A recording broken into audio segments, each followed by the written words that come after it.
Dr. Mamta Goel, a consultant obstetrician and gynecologist at SCI International Hospital, New Delhi.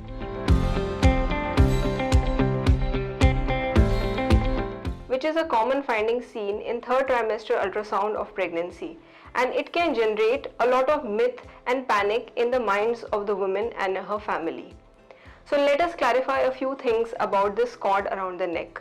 So now, how common is this cord around the neck? 1 in every 3 or 4 pregnancies will show cord around the neck in a third trimester ultrasound. The very fact that it is so common itself means that it cannot be a dangerous thing to have. Because if that is true, then every third or fourth pregnancy would be a complicated pregnancy just by the virtue of the cord. And if you count other complications, then that would mean that every second pregnancy is a complicated pregnancy, and we all know that that is not true. So, however, it is very easy to blame this cord for any poor outcome, because it is very likely that this cord would be seen as a coincidental finding in an otherwise complicated pregnancy. So, what can actually go wrong if there is a cord around the neck? So, this umbilical cord, let us assume that this is the cord and this is the baby. This umbilical cord, let us assume that this is the cord, carries the pure blood from the mother to the baby and the impure blood back from the baby to the mother.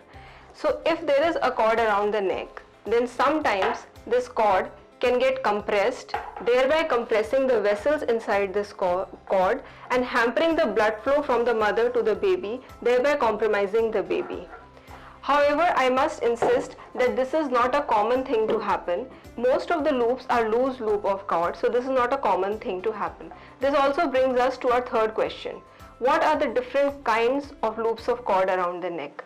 Like I said, most loops are going to be loose loops of cord, and these loops are going to be harmless. Neither are they going to compress the vessels, nor are they going to hamper in the descent of the baby.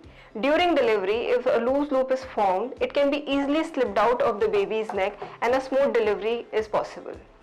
Sometimes the loops of cord that are seen on ultrasound are actually not even loops around the neck.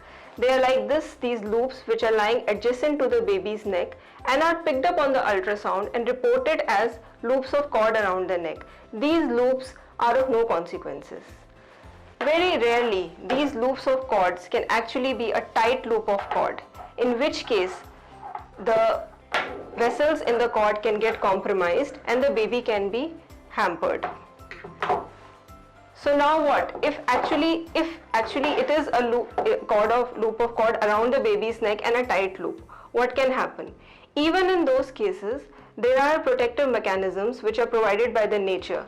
The vessels which are inside the cord have a jelly-like thing which is called as Wharton's jelly, which act as a shock absorber or as a cushion for the vessels. And even in a tight loop of cord, it doesn't mean that all tight loops are bad for the baby. This protective mechanism does exist. Now, if it is a very tight loop or there are multiple loops or actually the blood vessels are getting compromised, then it will be picked up in baby's monitoring system that we do antenatally in the form of ultrasounds and color Dopplers and non-stress tests, and timely action can be taken. So even in those cases, there is no need to get panicked. Trust your doctor, he will pick it up and a timely action would be taken. Now there is another very common myth that is there, that can this loop of cord strangulate the baby? So this is not possible, because the first breath that the baby takes is when the baby is born, and it is heard as the first cry of the baby. When baby is inside the uterus, the baby receives the oxygen from the mother's blood and not by his own breathing. So there is no question of strangulation of the baby inside the uterus. So lastly, what is the take-home message? If you see a loop of cord around the baby's neck in your ultrasound, relax and do not panic. Understand that it is a common finding and not a dangerous one to have. Mostly a normal vaginal delivery is possible, and rarely, if required, a cesarean would be done if it is picked up as distress in your baby's monitoring system. Please trust your doctor for that. Thank you.